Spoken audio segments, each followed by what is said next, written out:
Minnesota Governor Tim Walz has signed an executive order creating the Governor's Biofuels Council to help advance renewable energy in the state. The 15-member team will work to advance renewable fuels like ethanol and biodiesel.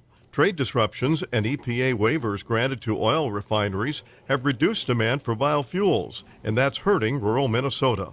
Be 15 members that will come from the folks standing here. They'll come from the environmental community and the conservation community, the business community, who are all partners in this. And the purpose of this will be to bring the best and brightest. And I want to be clear, the leadership in agriculture that you see standing on the Thalman farm is the leadership in the country. These are names that when they speak and testify in the United States Congress, everyone across the country knows they're speaking with authority and experience and vision.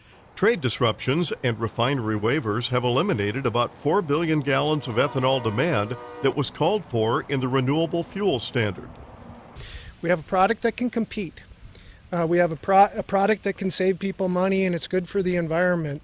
So if you just allow us the opportunity to compete both in the U.S. and globally, I like our industry's chances. So that's really the balance here. It's about demand, and it should be able to grow with the amount of corn supply that we do have. The governor signed the executive order creating the Biofuels Council on Minnesota Corn Growers President Brian Thalman's farm near Plato, Minnesota. The ethanol industry followed the renewable fuel standard put in place in 2007.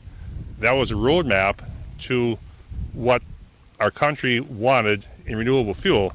So the ethanol industry answered and responded, and they built out the structure and the facilities to do that. Each year now, we're producing more gallons per bushel of ethanol with new technology, but these extra gallons are what we're struggling to market. So we get past the refiner exemptions, we get open access to markets, as Gary mentioned. That should help be a sooner rather than later turnaround. This is Lynn Kettleson reporting.